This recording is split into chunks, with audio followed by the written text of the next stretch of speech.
So before announcing the next speaker, I would just like to point out to everyone that the next talk comes right after this one. There's no interval between them, so just be aware of that. So just stay around for the next talk. So and we're going to try to limit the time for questions a little bit so that you have enough time for lunch afterwards. Well, so it's my pleasure to introduce the second speaker today, Stephen Charlton from Universität Hamburg. He's going to speak about Zagier Polylogarithm conjecture on zeta F4 in an explicit 4 ratio. And so thank you very much for the introduction and for giving me the chance to talk here.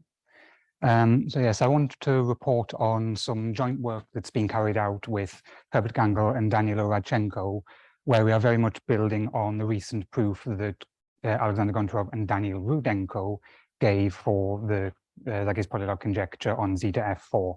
And there's just a brief outline of what I'll talk about here, but we'll get to that in time.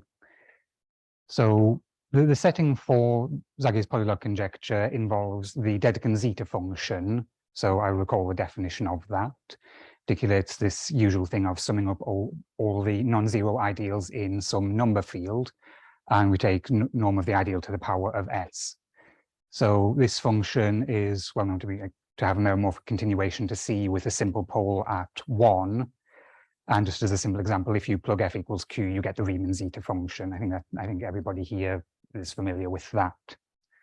The interesting thing, the really important, interesting, deep thing is the residue at the simple pole at 1 actually encodes a lot of arithmetic data about the number field. Although unfortunately, in the way I've written it here, all of this arithmetic data, or a lot of it, is going to be just bundled into up to a rational. So unfortunately, I should probably call this the class numberless formula.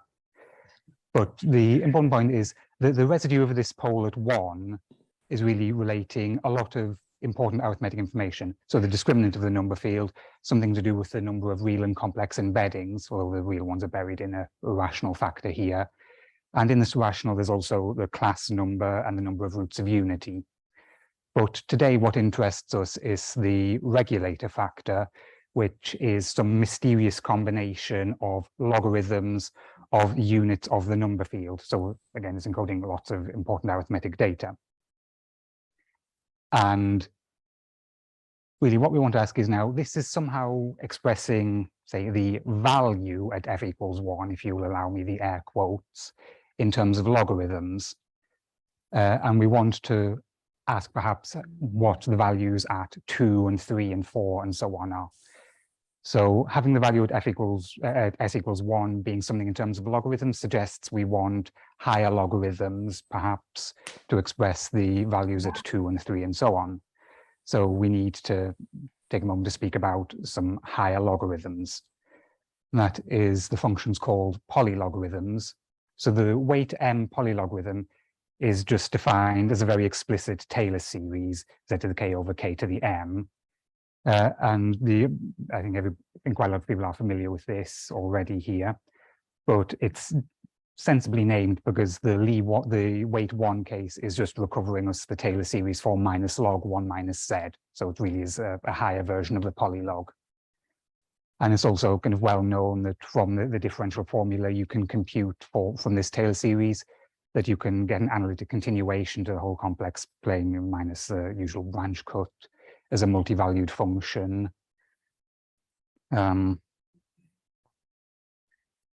Actually, what might be quite useful for us later on to do numerical things is a kind of single-valued version of this function, however.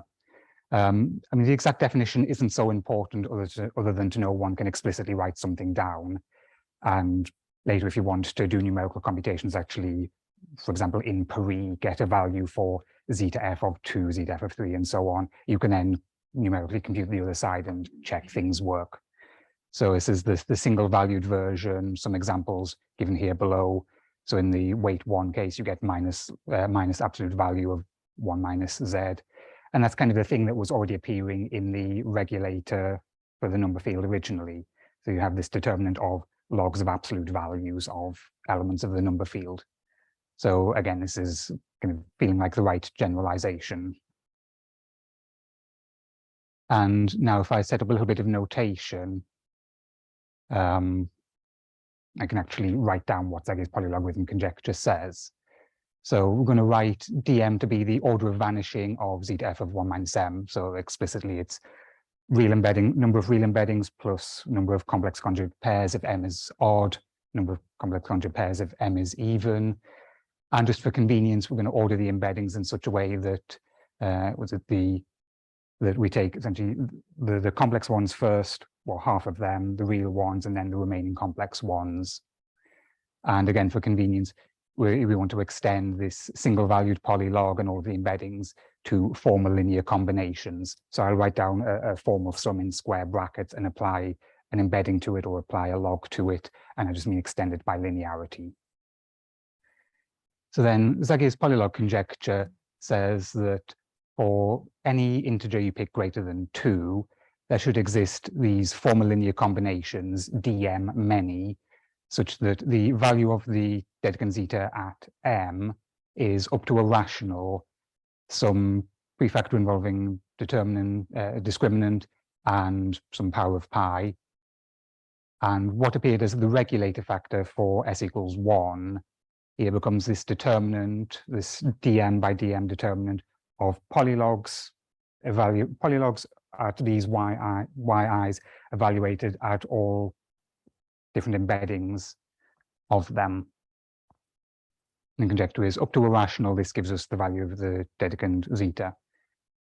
And in principle, we can do like explicit computations. There's a recipe to find candidate yi's, to find these formal linear combinations, but it relies on doing things inductively and using some very numerical algorithm where you can't be sure that you've actually found the right, you found enough and found the right set to give you a result.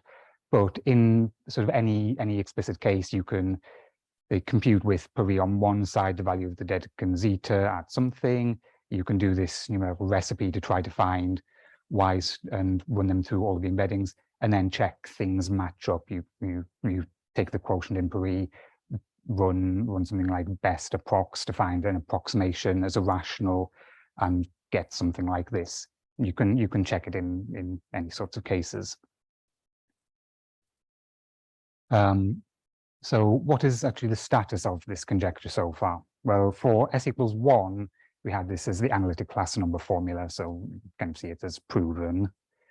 For n equals 2, in fact, Zagier already gave a sort of weak version of the conjecture himself by allowing things to be in a quadratic extension of the number field, but already the work of Brockman-Suslin was giving this result anyway.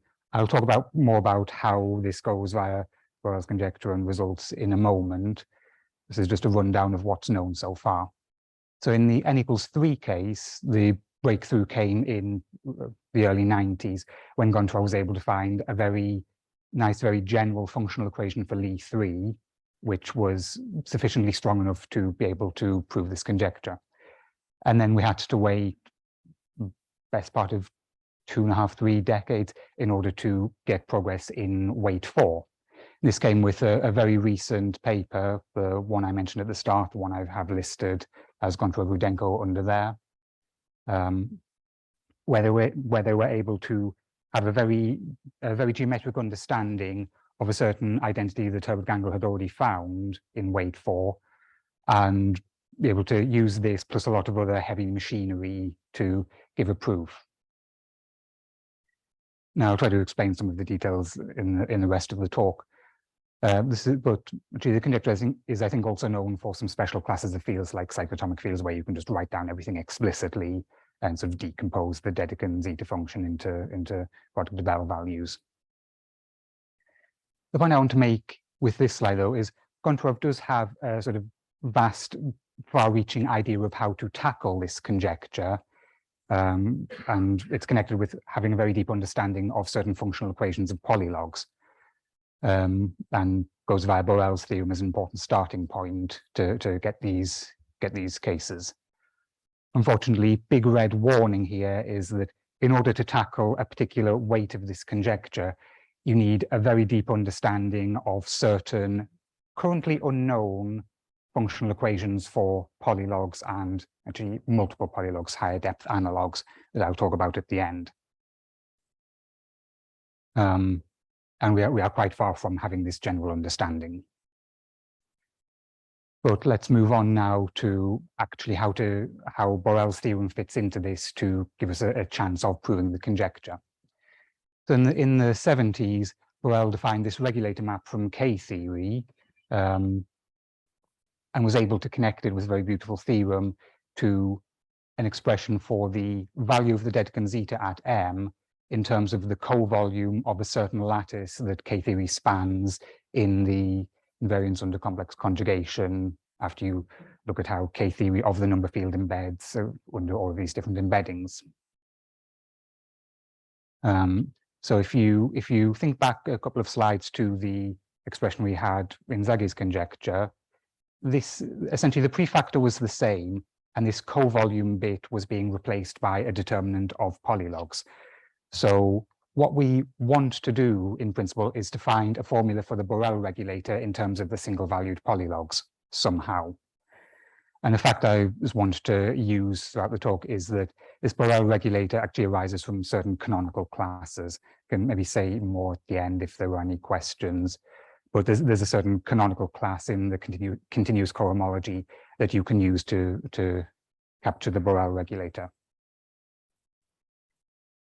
And so, for example, we are going to then represent this continuous cohomology class in the usual way by a cochain.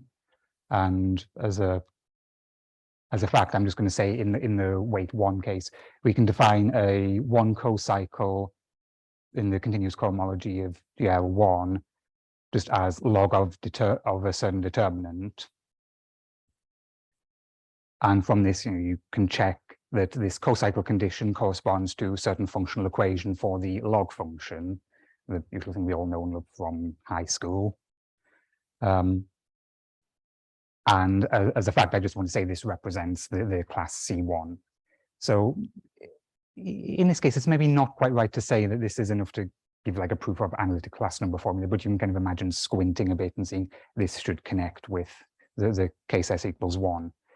The non-trivial, the non-trivial, more interesting thing is if we look at the case S equals 2, so we want to construct the class C3. There's this sort of 2m minus 1 shift when we go from thing we plug into dedekind zeta to the cohomology class. And so I want to introduce a little bit of notation first of all here. I'm going to write conf mn to be the configurations of n vectors in m-dimensional space. And I'm just going to write as a shorthand determinant of v1, vi1 to vim with just angle brackets around i1 to im. And so then on this space conf42, there's a very nice, very familiar function. It's called the cross ratio, which I can either write in the projective notation as these product of 2 determinants over 2 determinants, or if we go from the projective notation to the corresponding affine point, the zi, it's this formula that is probably familiar from complex analysis. And theorem due to Bloch says that with this cross ratio, if we plug it into the dialog function, the single valued one, and take cross ratio of G1v through to G4v, we define a 3 cocycle in the continuous cohomology of GL2, and this is the cocycle that represents the class C3. And I'm just giving this as a sort of fact or a result. But the important thing here is the cocycle condition is corresponding to a certain famous functional equation that the dialog satisfies, which is this 5-term relation. It should be written in exactly the form that comes from just taking essentially cross ratio of infinity naught 1 xy to get to this form. But then we start to see now the connection that to tackle Zagier's conjecture, we need to understand functional equations of polylogs, or rather tackling Zagier's conjecture will have implications there. And I now want to claim the case n equals 2 of Zagier's conjecture essentially follows from Borel's theorem. We have this functional equation that is being used to encode this co-cycle, which is then defining the Borel regulator we have through this chain of identifications, a formula for the Borel regulator in terms of Lie2, and that gives a value of Dedekind zeta at n equals 2. So, okay, that's good. We can now maybe look at the weight 3 case, and this is where Goncharov steps in and has a sort of revelation in terms of understanding the trilog function, Lie3. So he starts off by defining, I'm going to write in brackets, a pre-triple ratio as this kind of interesting looking combination of determinants. Now I have written some of the terms in blue here to sort of isolate them in order to make the structure a bit clearer. Point is, on the top row, we take the first two indices in the determinant to be 1, 2, then 2, 3, then 3, 1, nice sort of cyclic symmetry. On the bottom, it's exactly the same. And then we fill the gaps with 4, 5, 6, and then the cyclic shift 5, 6, 4 in order. And so this is something to bear in mind for a little bit later. Then Goncharov was able to plug this combination, appropriately symmetrized, into the trilog function and show that it defines a 5 co-cycle, giving the Borel class on in this cohomology. And with this, we would get a proof of Zagier's conjecture for n equals 3. So this is really what Goncharov was able to do in the early 90s. The point to bear in mind now is this co-cycle condition, as we've already seen, corresponds to some functional equation for the trilog. Here it turns out to be an 840-term functional equation, but you can see that as 7 factorial over 6, because we'd alternate over 7 points, but this triple ratio has a built-in symmetry of order 6 anyway. So we get this rather strange looking 840 terms. There is a related 22-term functional equation if you specialize to sort of a sufficiently nice configuration where a lot of things degenerate. And I do want to present that on the next slide, just to give you an indication that in understanding the functional equations of polylogs, they start getting progressively more and more complicated, and there's not really any way around it. So we should expect some increasing complexity as we go to higher and higher weight. But at least for the trilog, you can write it explicitly on the slide. And there's still some nice structure in here that we have a cyclic symmetry over x, y, z of most of the terms, and then a little leftover bit that already has the built-in cyclic symmetry. So I could pull it inside with a factor of a third, maybe. So now that we've seen what the triple ratio looks like, actually for reference, I did write some things here just to compare and contrast. We might have an idea how to write a candidate for the 4 ratio, something that will plug into Lie4, give a functional equation, and let us prove Zagier's conjecture. So this is the question we want to answer now, how to generalize all of this. Unfortunately, pretty much any naive guess you write down will fail at the first step, because it turns out not to be a functional equation for Lie4. So by analogy with the cross ratio and triple ratio there, where you maybe have this 1, 2, 2, 3, 3, 1 cyclic symmetry going on, filling it with 4, 5, 6 and a cyclic shift, you might want to write down something like this as a candidate 4 ratio. So 1, 2, 3, 2, 3, 4, 3, 4, 5, 4, 5, 1, filled with 5, 6, 7, 8, and then the cyclic permutation on the bottom. But as I said, it fails at the first step. It's not a functional equation for Lie4, and so you immediately can't do anything. However, Goncharov is determined to make this idea and this strategy in this program work. So actually, he conjectures that there is some explicit expression that you can write down, some combination of functions on the appropriate configuration space, so these combinations of determinants, maybe some very big combination with some rational factors in front that will give you a co-cycle for a 2n-1 co-cycle. And this will be the right thing that gives you a proof of Zagier's conjecture by representing the Borel class. And actually, Goncharov was already able to make some progress towards this via a kind of geometric understanding of a rather high-depth function. So the key tool to continue this investigation now is something called the Grasmanian Polylogarithm, On the next slide, I'll give a bit more of a precise definition, but the point I want to emphasize here is that some single-valued version of this Grasmanian polylog is already the right thing to represent the Borel class and to give a 2m-1 cocycle. So whatever this Grasmanian polylog is, it's an important thing we want to understand. And just to emphasize a point that might be useful later, since it's supposed to be a 2m-1 cocycle, then if we alternate now over an extra point, so go from 2m to 2m plus 1 for the cocycle condition, we should get 0. This should be a functional equation for this Grasmanian polylog.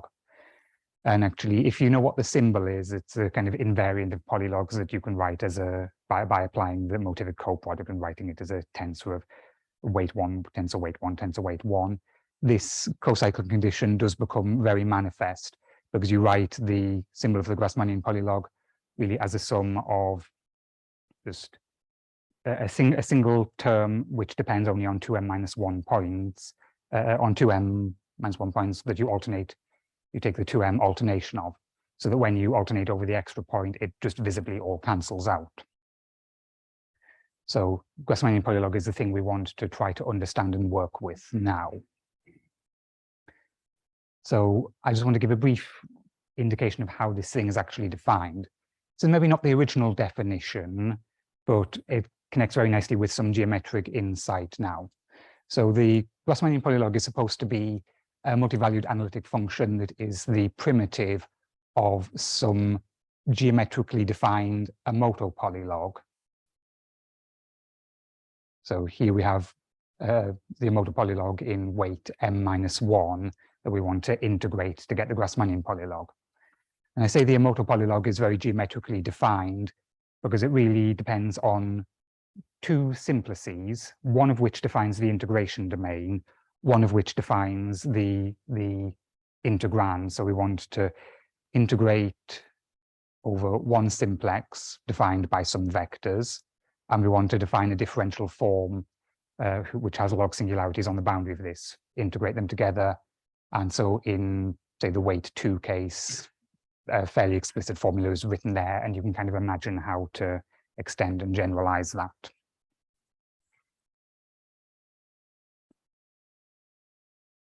So now the goal or the idea becomes a bit clearer, that if we want to tackle Zagier's conjecture in weight 4, or indeed in weight m, we want to do something to rewrite this Grasmanian polylogarithm purely in terms of the classical polylogs, the Lie m's, or the single-valued versions.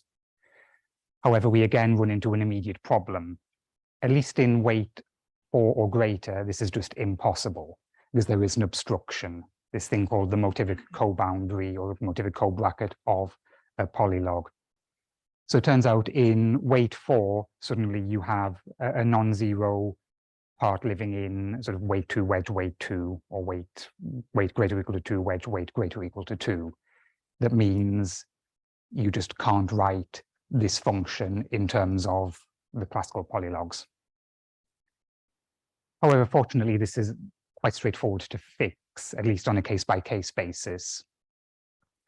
So the point is, the Grasmanian polylog was meant to represent the Borel class, but since it's a cohomology class, we can change it by a sort of trivial co-boundary without affecting the cohomology class. And in terms of the setup here, it means we can add to it any function of 2m-1 points without changing the class. So that's good. And maybe if we do this in such a way as to deal with the obstruction to make it 0, we stand a chance of being able to reduce the function, the Grasmanian polylog, to Lie m's. Now, Goncharov already got there in weight 4. He gave a very explicit co-boundary correction term here defined in terms of this I31 integral. I have the definition properly on the next slide, but just as to give an indication of what's going on. In terms of some projective cross ratios taken over only 7 points. And so here the projective cross ratio is really supposed to be a function on the configurations of 8 vectors in 4-dimensional space. So now the vectors have length 4, which means we can't just take a determinant of 2 of them. we have to fill these four determinants with something to pad them out to 4 by 4. And so we're sort of motivated to introduce a projective cross ratio by choosing 2 projection points and just plugging them into all of the determinants. And then if you take this combination, you find you can match this motivic co-boundary of the Grasmanian polylog with it and eliminate the obstruction. So there's a chance we can actually make this whole setup work. So now I really want to turn to the steps that Herbert, Danilo, and I have done in order to make the proof that Goncharov and Rudenko gave in weight 4 much more explicit. So now I can talk about the like explicit details of things. So this I31 function is supposed to be a depth 2 multiple polylog. So I can define it either explicitly as this infinite series, or there's a more general framework where I can talk about multiple polylogs and iterated integrals that would just fill the slide with some long formulas that really distract from what's going on here. So I just want to use this definition that I31 is this infinite series. So it's related to the kind of obvious, the sort of fairly obvious generalization of the polylog from 1 index to 2 indices summing up over a cone. And on this configuration space of 8 vectors in 4-dimensional space, we want to introduce this new key idea, sort of slightly crazy random idea that Herbert actually had at some point, that these things might be useful to plug into iterated integrals and get identities. So I want to define rho I to be, well, as shorthand notation for rho I plus 1, I plus 2, and we take 7 and 8 as projection points, and all of these indices mod 6. And it's just this explicit combination of determinants. So determinant of vi plus 1, vi plus 2 with v7, vi plus 1, vi plus 2 with v8. And there's another bit of shorthand, rho I comma j is just the difference of 2. This kind of reminiscent of the physicsy notation that xij is xi minus xj that appears in all of these fine amplitude calculations. And now with this, we're actually able to make explicit the first step of the proof that Goncharov and Rudenko gave, which was to write an iterated integral expression for the Grasmanian polylog. So in the paper, they claim that they just say that because we can compute the symbol of it, we can therefore integrate the symbol. And we know that in weight 4, the functions I31 and Li4 are enough to generate everything, and they leave it at that. But surprisingly, we can come up with a fairly short combination, only 3 terms here, respecting the alt-8 symmetry that the Grasmanian polylog should satisfy, that gives us an explicit expression. Now, actually, this expression, admittedly, was found with a lot of computer assistance, and we checked it by just computing the symbol on the computer. But fortunately, it is, in essence, simple enough that we can do these computations by hand. We actually did go through and work out all of the explicit computations by hand. So this stands as a sort of proof done by hand, written up in that paper. And as maybe a key point, I would say that there is some structure in this reduction. It isn't just a random combination of things that happens to work. It's related to some other interesting things, trying to use the functions that appear in the Goncharov-Rudenko paper. So I think they called it, wasn't cluster polylogs or cyclic polylogs there somewhere. But it's really related to those expressions and to maps they already write down. It just happens to be it's the right thing to give us the Grasmanian polylog here.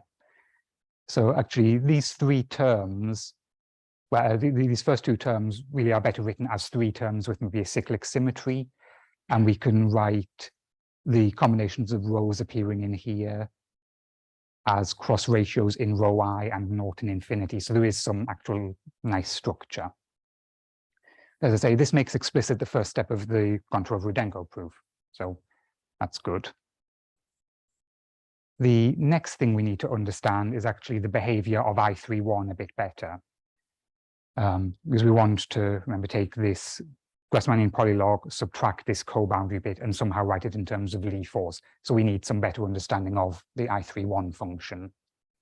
And the heuristic we want to think about here is that I31 of x, y really behaves like Li2 of x wedge Li2 of y, which is to say that if I plug a functional equation for Li2 into the first slot or into the second slot, it should simplify, it should reduce to lower depth. And also that if you switch x and y over, you should get the same thing up to a sign and very similar things like this. Now this is actually essentially just a computation of the motivic co-bracket of I31, but I won't go into the details here. The point is it's also very related already to the obstruction for Grassmann 4 being Lie 4s that we had to worry about a little while ago. So there were a couple of important results here. The first one of which is some explicit and simple symmetries that were found by Zagier and Gangl quite a while ago. I think they're in the right order. Zagier got this one, Gangl got that one, but it might be the other way around, which are dealing with the two-term functional equations for Li2, so x going to 1 minus x and x going to 1 over x. And there's maybe a dozen or so terms of Lie 4s that you need to plug in on both sides there, but it's nice and explicit. The main actual contribution you need for this, in order to fully understand the behavior of I31, is this result due to Gangl, sort of announced in 2016, found maybe a few years earlier, which deals with this, the key 5-term relation that the dialog satisfies, the one I mentioned, that's key to the class C3 being a co-cycle. So I've got it written in a slightly different form here, but this should be the one that was originally written in the announcement Gangl put out on the archive.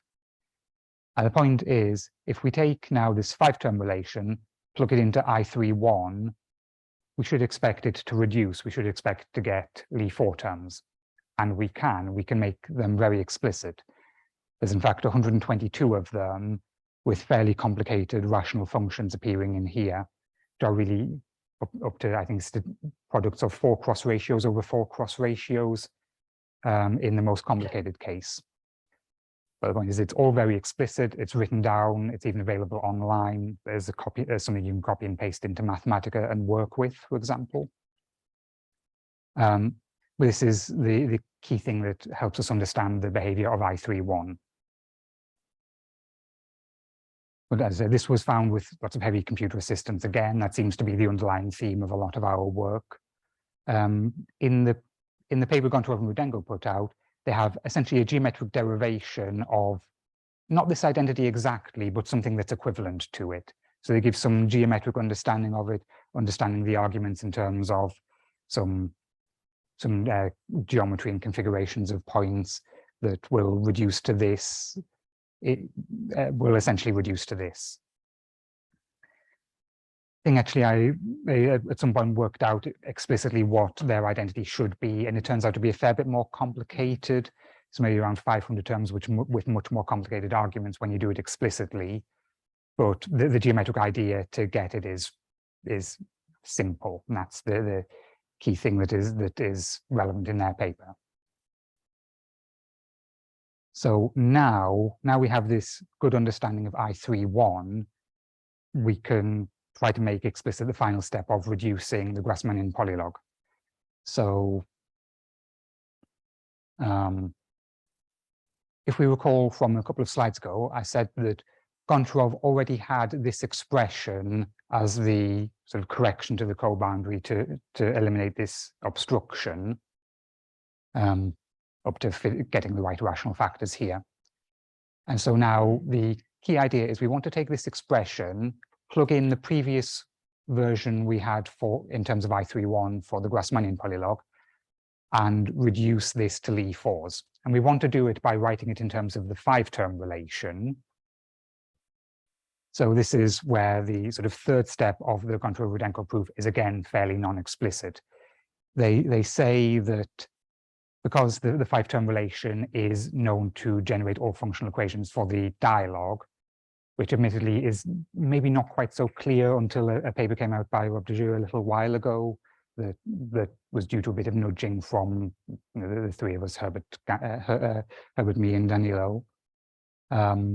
They only said that it should be possible to write this combination in terms of 5-term relations. They made no claim on how complicated it would be or how many terms it would involve, but for the purpose of getting the proof of Zagier's conjecture, that was sufficient. Fortunately, what we can do is make this entirely explicit.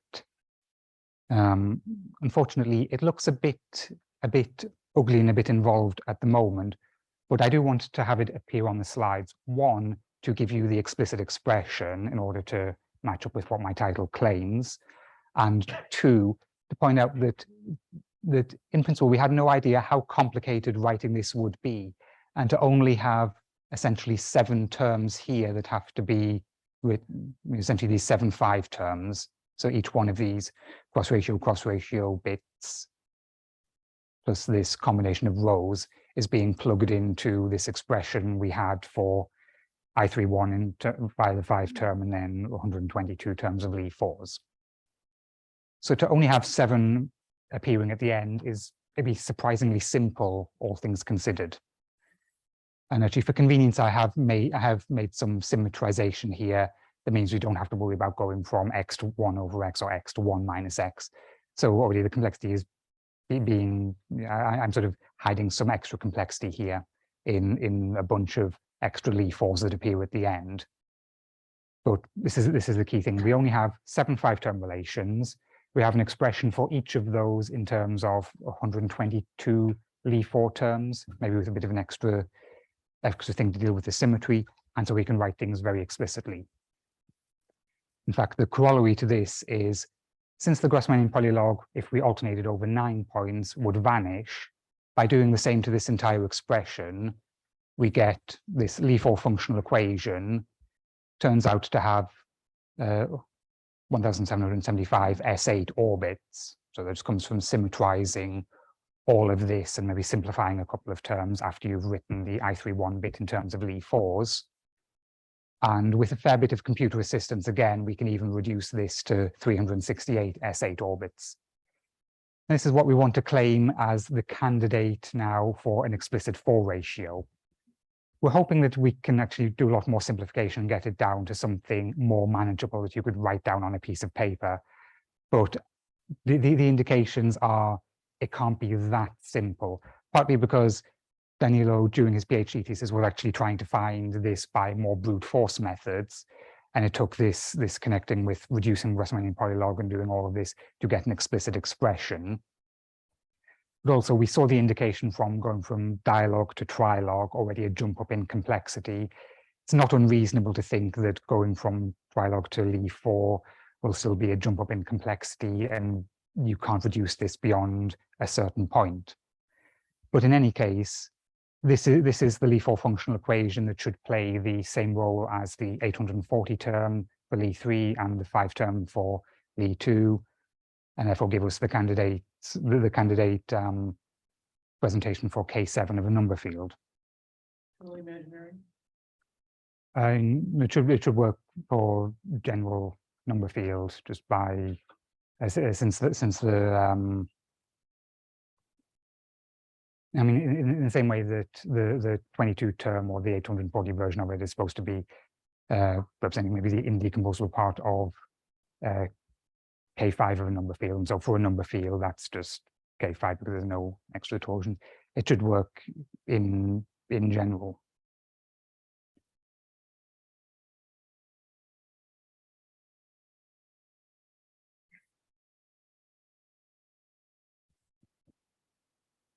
So this is really the upshot final result of the paper, this explicit reduction of Grasmanian polylog to Lie 4s and an explicit new functional equation that should be the key right one, generalizing the 22-term relation and 5-term relation. But actually, as one final slide, we were able to make use of these row coordinates more generally, and in fact give a reduction already for the Grasmanian polylog in any weight to these classical iterated integrals, maybe of higher depth. We can't just have I31 or I41 here. But using the generalized row coordinates, we get Grasmanian Polylog in any weight. In fact, it was a little while later, after we put the paper out on the archive, that Daniel pointed out we should be able to even get an expression for the Emoto Polylog, or maybe at least the Emoto Polylog for a suitably generic configuration. I guess everything here is for a suitably generic configuration. But again, we have an expression for the Emoto Polylog in terms of some generalized row coordinates under the right symmetry. And even for the weight 5 Grasmanian Polylog, we were able to write it very explicitly in terms of I41, Lie 5s under an alt 10 symmetry, and find the right thing that should be the co-boundary in weight 5 to give us really a starting point for tackling Zagier's conjecture in weight 5. And with that, I'd go on to the final slide that is just a summary of what I've talked about.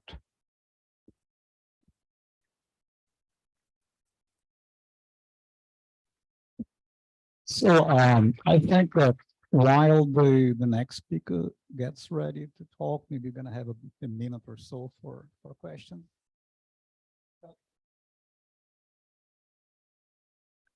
I'm talking about a K7. If the field is totally real, then you should get torsion only. So is your formula giving you the rank? Oh, sorry. I mean, after tensor by Q, I guess. Right. Let's hack the speaker again. Oh, there's a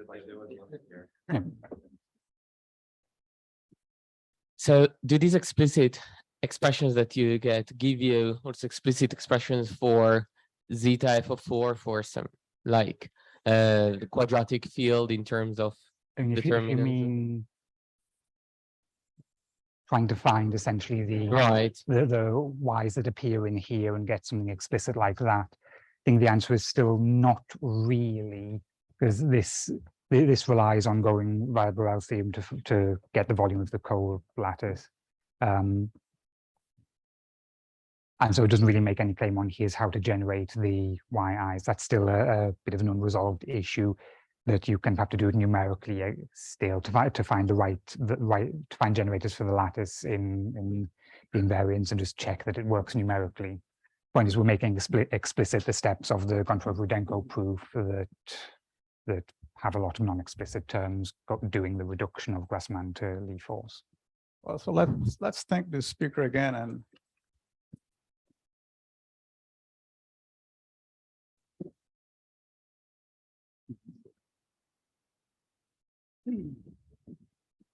Let's see you one. Yeah, nice to. Okay, so our next speaker is Quentin Gazda from the Max Planck Institute. He's going to talk about regulators in function field arithmetic. So we need to turn off the screen. Okay. Thank you very much for the presentation. Thank you to the organizers and all the speakers. It was a lot of very interesting talks. You said perhaps the bar a little too high, but I will try to do my best. So, okay, I started on these boards. Anyway, I was asked to use the 6 boards if I can. So during my PhD thesis and beyond, I became completely obsessed with the analogy between function fields and number fields. And I want to expose today some results towards Paylinson's conjectures for function fields. Okay, so let me give you the setting briefly. So P will be a prime number. F will be a finite field with Q elements and characteristic P. I will denote by A the ring of polynomials in a variable theta over F, and K will be the fraction field of A. Okay, and there is it's usual to denote V infinity the valuation associated to the degree. So to some elements Q non-zero, in K, this will just be, so Q is a variable notation, let's say P. It will be just Q to the power of the degree of P. Okay. And then for that valuation, 1 over theta to the n will tend to 0. And so the completion of that field is denoted K infinity, and it's just the Lorentz series over 1 over theta. And I will fix a separable closure, K infinity S.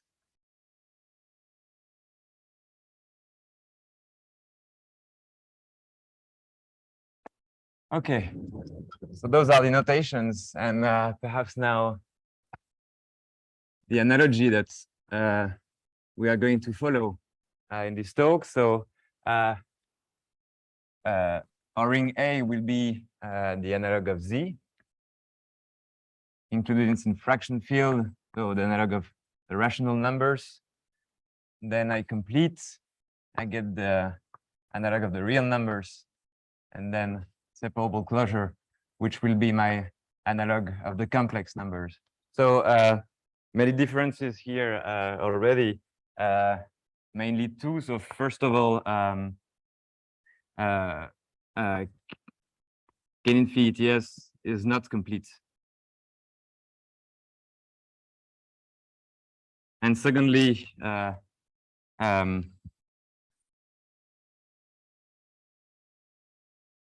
this is a profinite extension. It's a huge group compared to GAD of C over R, which only has 2 elements.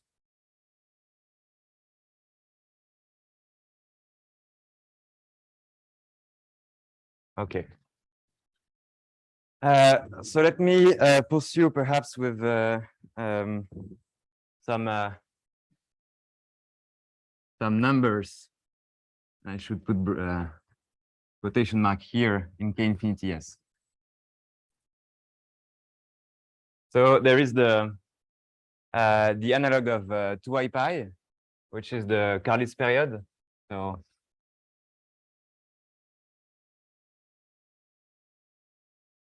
pi tilde, which is given by the following infinite product.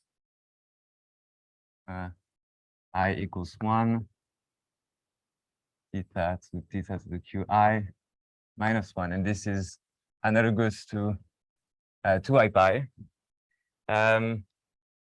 Also, we can take some, I mean, there is an exponential function as well.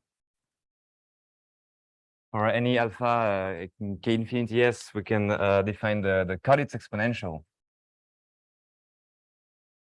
given by the following power series.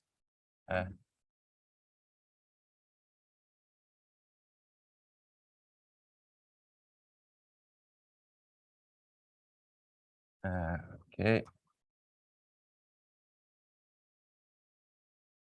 Right. So the analog of the classical exponential. We have also a logarithm. So now the logarithm will only converge for the norm of alpha smaller than q to the q over q minus 1, which is equivalent to say that the degree of alpha is smaller than q over q minus 1.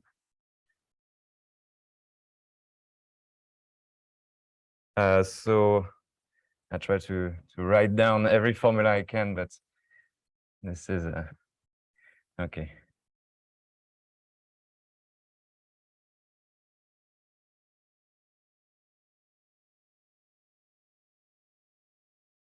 And we can actually do the same machinery for classical polylogarism and just take the denominator and raise it to the power n and define a polylogarism in that setting. So which are name, I mean, I use the same notations, but those are now Carlitz polylogarithms.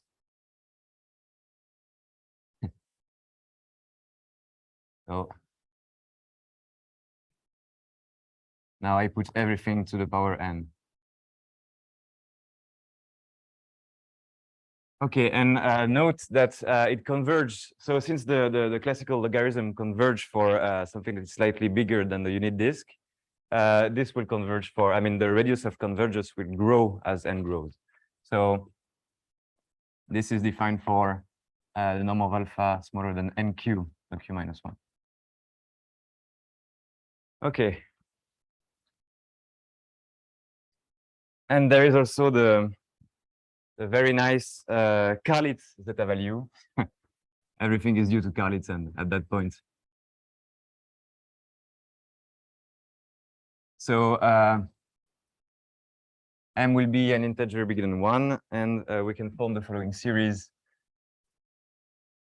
zeta c of m. So instead of summing over the natural numbers, we take some representative of the ideals in A. So we'll rather sum over the monic polynomials.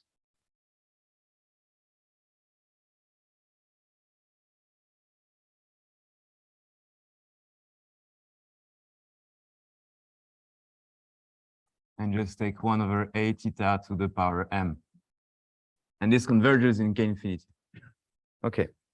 And we have some relations, so that there is the Euler-Carlitz relation, which tells you that whenever m equals q minus 1k or k bigger than 1, then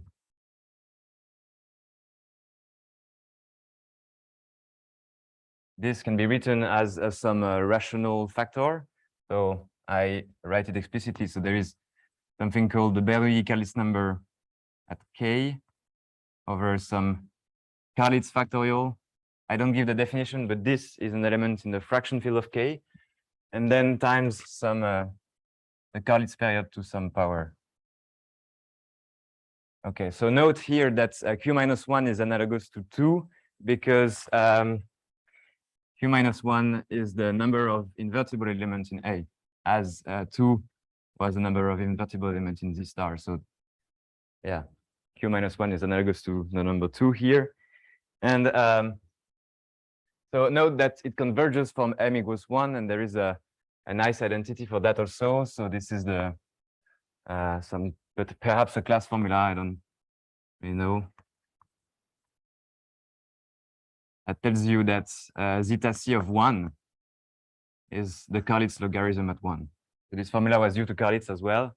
So yeah, so this yeah. So I would imagine that in the classical setting, this this formula will be analogous to this thing. I mean, I put a quotation mark here, which perhaps in fact is already a formula because it's writing zeta as the value at 1 of the polylogarithm in some way. Since the natural definition of zeta should be with an infinite product over all the primes. So, but here now the logarithm is a much different form. Okay, and there is also the characteristic P relation.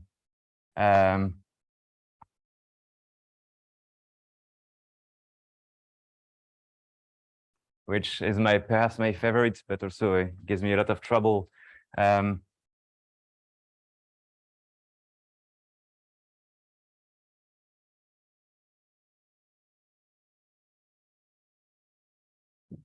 Okay.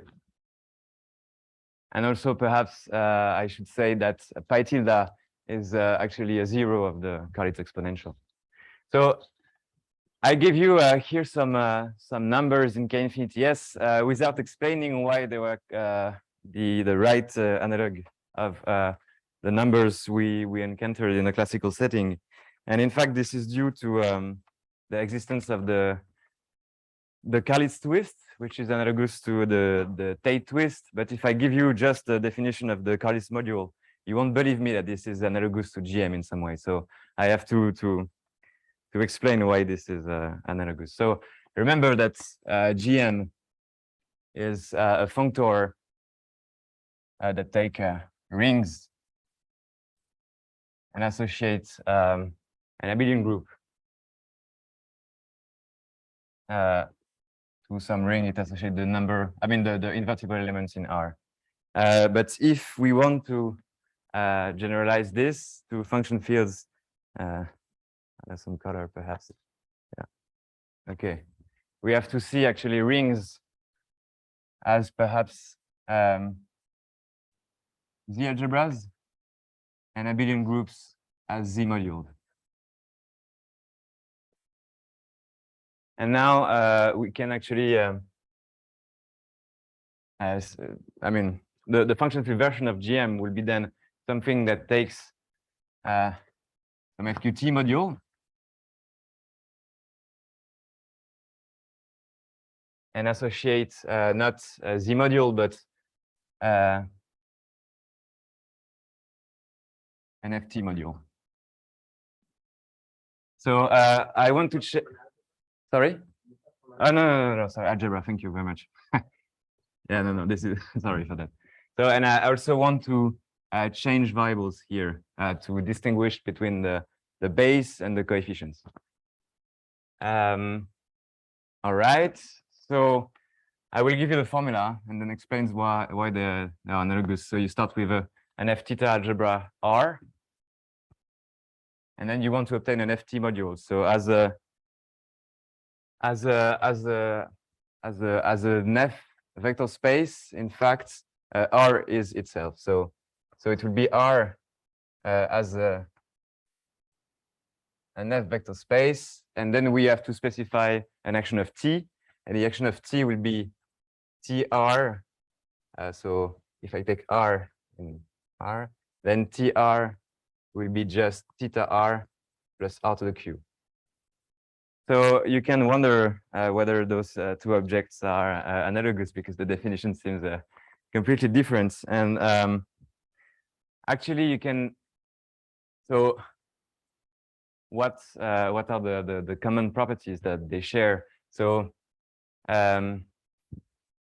so let's write G, the couple GA, to be either GMZ or Carlitz FQT. So then we can see that G, this is an A module scheme over the fraction field of A, which is a finite type and smooth connected of dimension 1. And perhaps the most interesting property is concerning the Tate modules of those things. So if L is a maximal ideal of A, then we can define the L-adic Tate module to be just the inverse limit of the L torsion points over some separable extension of K. And so in GM, that's just some limit of the root of unity. So this is actually this will be a rank 1 AL module. And furthermore, it is also unramified. So it comes equipped with an action of GK. And this is an unramified outside of L. And the Frobenius at P acts on TLG by multiplication by a generator of the ideal.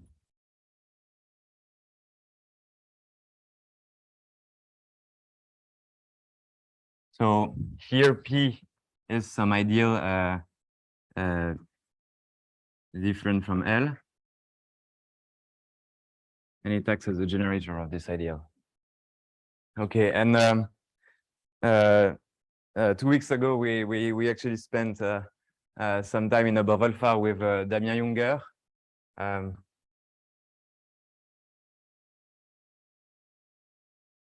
And we solved the exercise to show that those properties actually characterize GM in the setting of A equals Z, and the Carlis module in the case of FQT.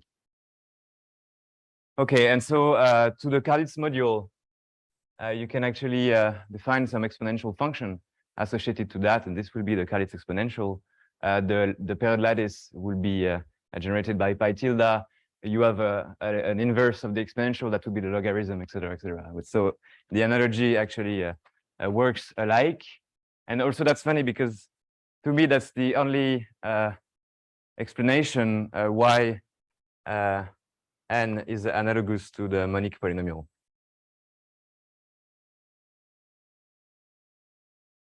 Otherwise, I have no explanation why the integers appears in arithmetic besides the existence of GM. Okay, so we have some analog of Tate twist in the function field picture due to that, and I want to explain now the function field motivic picture. We can perhaps explain the values of those Carlis zeta function. So there is a well-defined category of mixed motives in that sense. This is perhaps due to the work of Drinfeld and Greg Anderson. So let me generalize the setting a bit. So C will be a geometrically irreducible, smooth projective curve over F, and I will take infinity to be a closed point on C. Then A will just be the function on C that are regular everywhere but at infinity, and K will be the function field of C, which is also the fraction field of A. And so we can complete with respect to infinity and get K infinity, and similarly K infinity S. I take a separable closure of that. Okay, and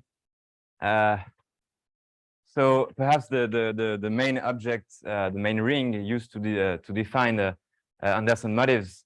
So you should start to consider the okay. I will look at motives over a finite extension of K. So I will take F over K, a finite extension.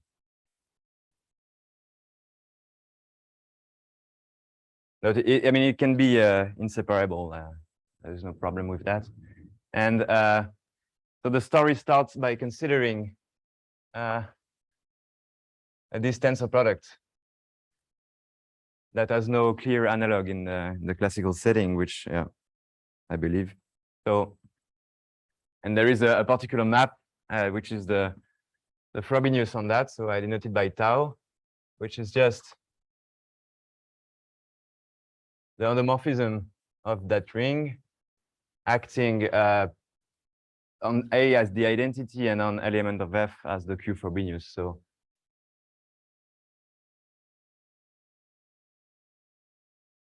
okay. And so roughly, I just given okay. Perhaps before that, there is a very interesting ideal in that ring, which is the diagonal ideal, which is the kernel of the multiplication map. Okay, and this will be locally free ideal. So it defines a Cartier divisor in a spec A tensor F. Okay, so an A motive over F is a pair of M to M, where M is the locally free A tensor F module of constant rank.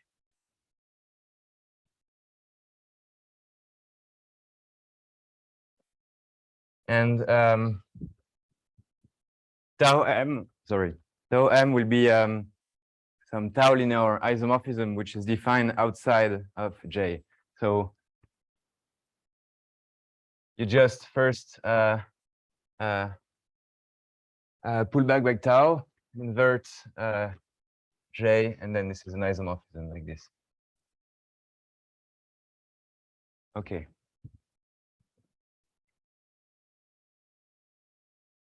That's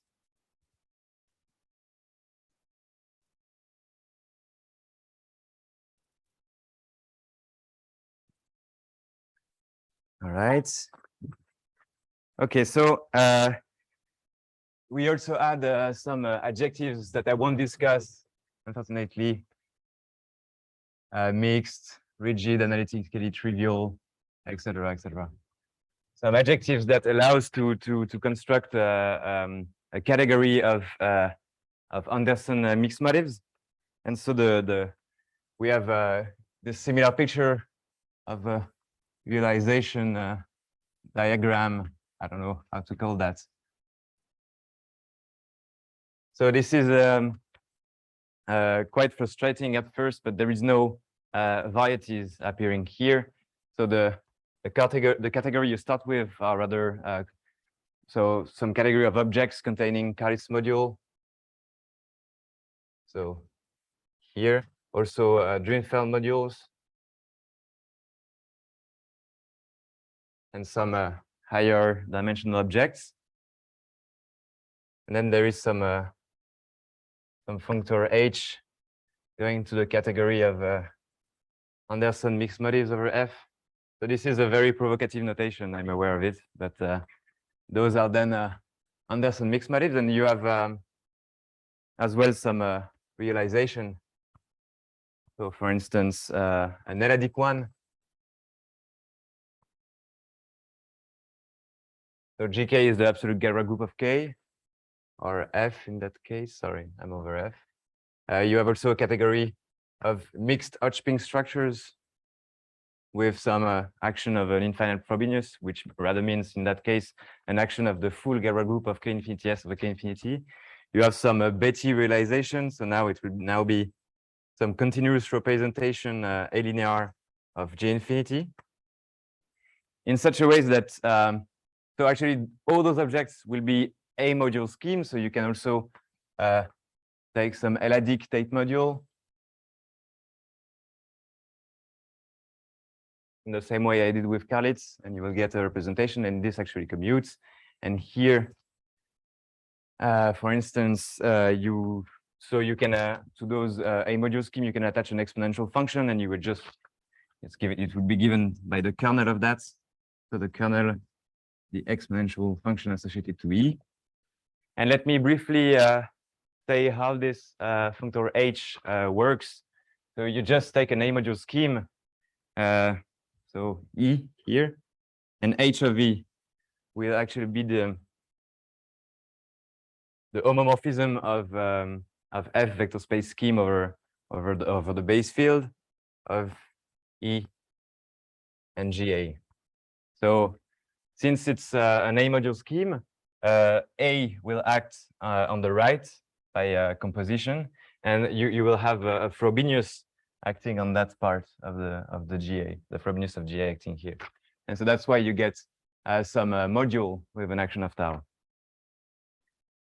Okay. Now I have to erase something. Yeah. Lifting this one, okay.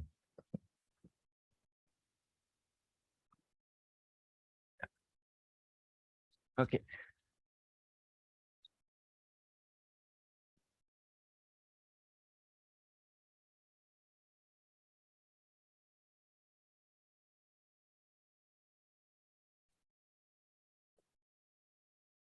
Okay, so now that we have some picture like this above, we can define the Kalisz twist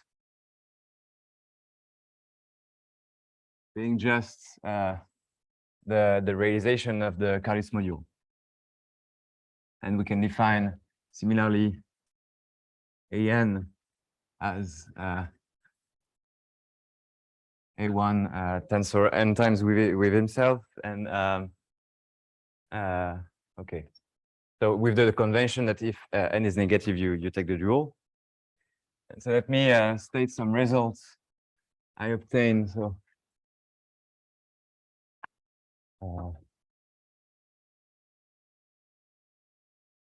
okay, so I was interested in Bennington's conjectures, so I first tried to compute the extensions in the category of mixed motives, Anderson mixed motives. So let M be an A motive over F, and I considered this extension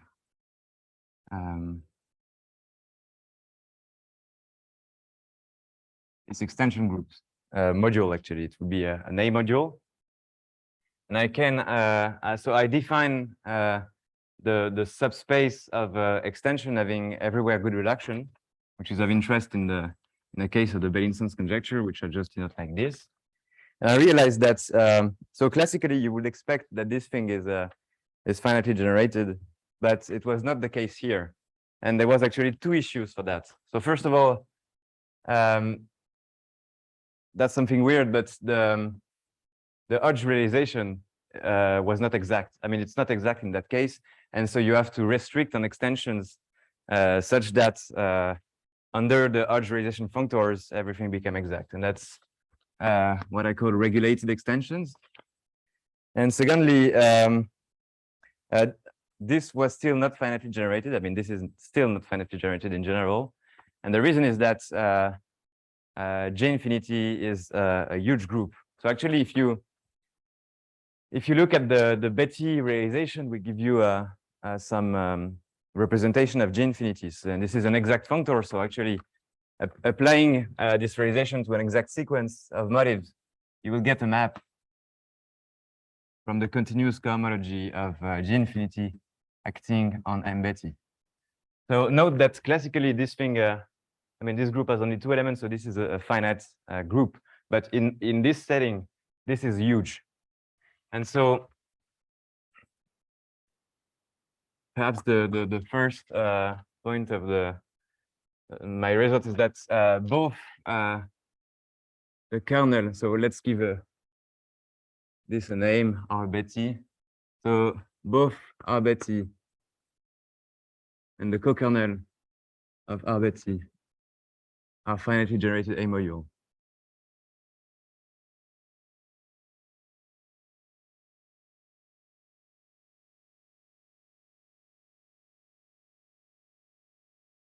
So then it suggests that we have to focus on the kernel of this map to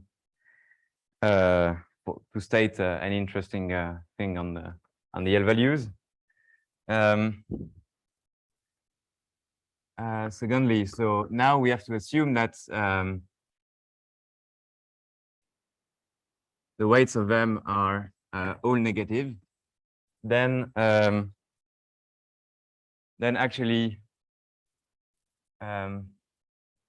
so the co-kernel in that case is even finite.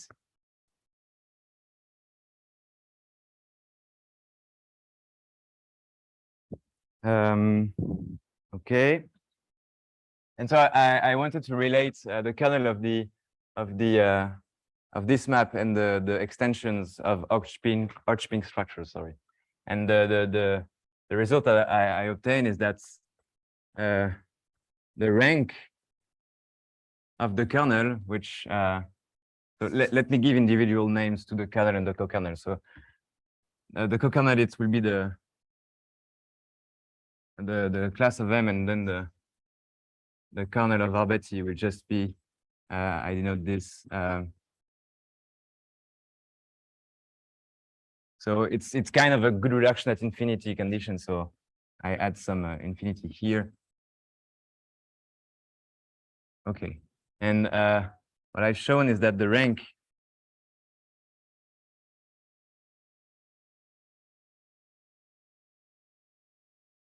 of this extension module over A equals the dimension of a k-infinity of some extension group in the category of Hodge structures. So there's again a lot of decoration here that I have no time to discuss, but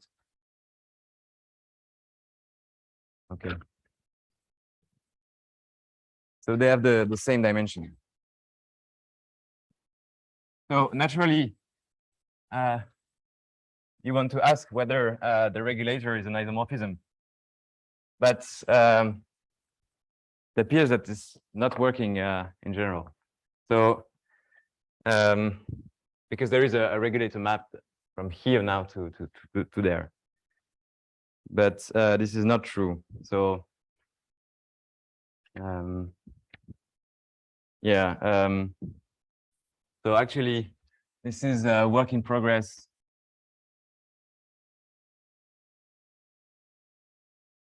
With Andreas Maurichat.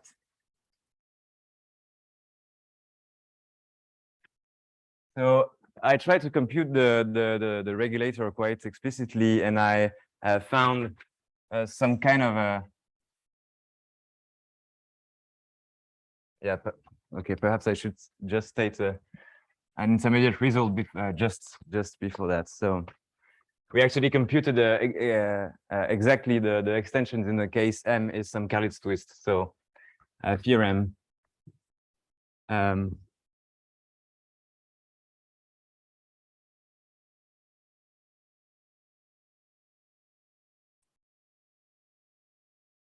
This thing is isomorphic too. So this is trivial if n is less than 0. It is actually free of rank n if q minus 1 does not divide n, and otherwise it has rank n minus 1 plus some explicit torsion that we computed.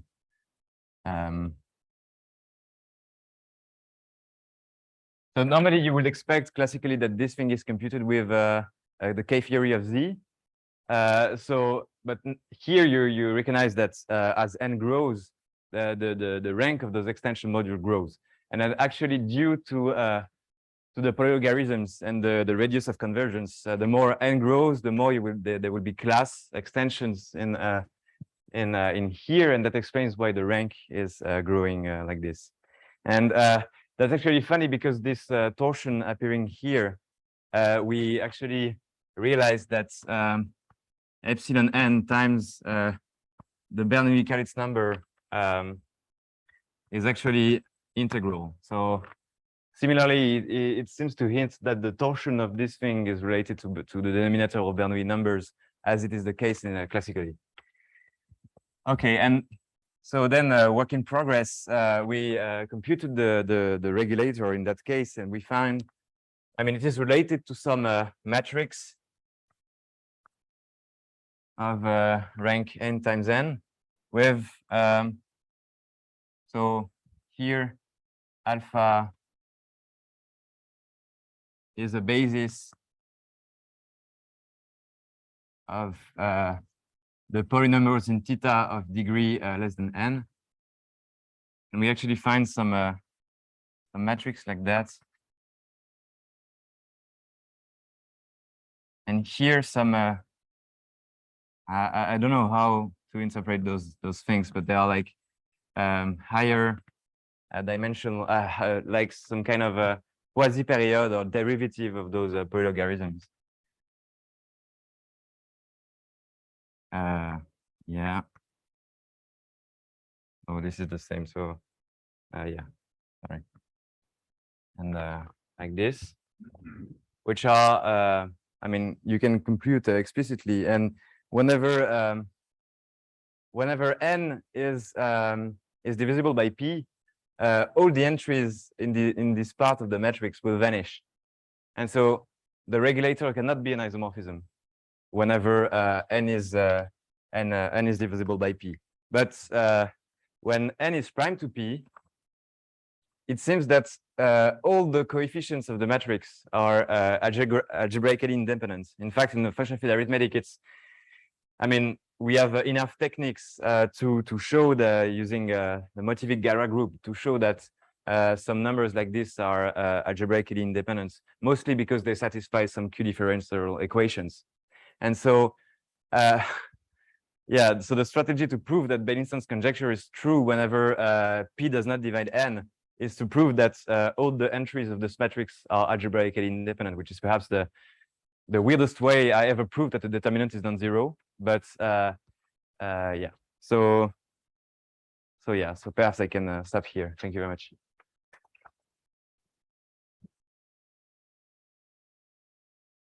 Are there any questions for the speaker?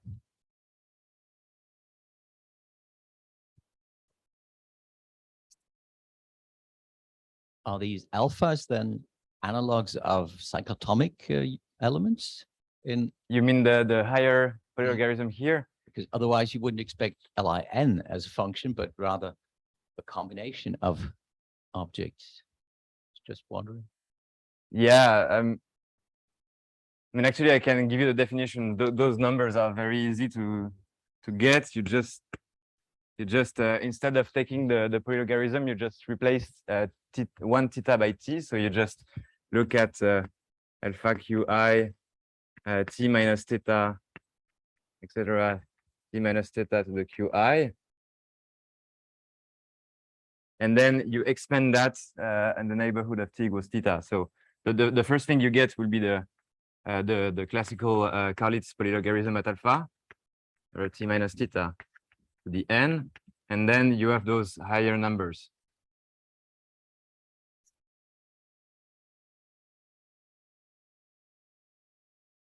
Alpha is an element in K infinity S of degree smaller than nq over q minus 1.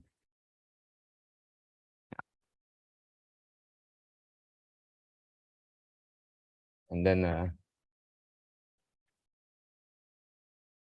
so you see that, oh, sorry, n is here. So you see that when n is, for instance, p, then everything vanish here. So then this matrix, everything here is 0. So this is the definition for alpha, and then I just take alpha basis of f theta of degree smaller than n to get this matrix. So they are like derivative of, I don't know. I don't know what they mean classically. But I realized that perhaps the fact that this regulator is most everywhere 0, I mean, at least of rank 1, is perhaps due to the formula that zeta p is actually zeta c of 1 to the p. So you can recover the zeta values already in the case n equals 1. You can remove the p power, perhaps. I don't know. Yeah, I'm lost. Where are the where are they? They live in K infinity, which is just I mean, in the case A is P1 with the infinite. Yes, I understand, but what's the relationship? Regulator. I don't know. So far, I don't. I mean, I'm trying to to go further. That's just the first step. Yeah, but there should be some relation. That's for sure. Any questions? Any other question?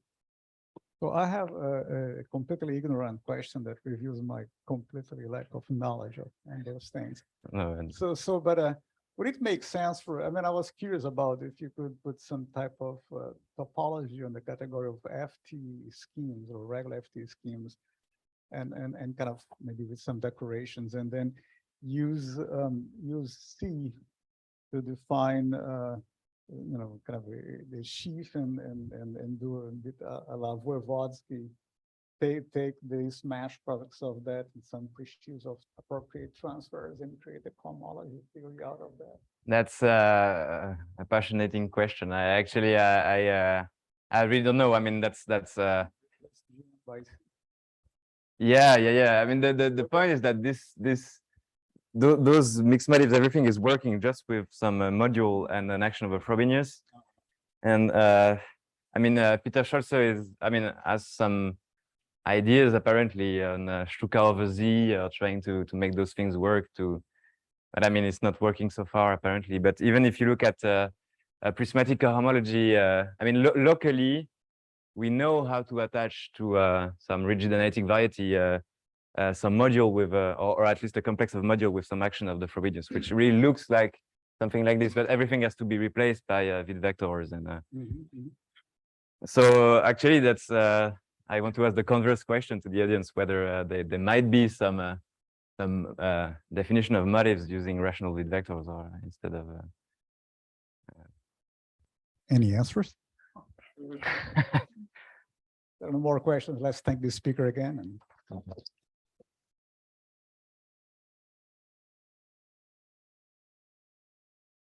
have 1 hour for lunch.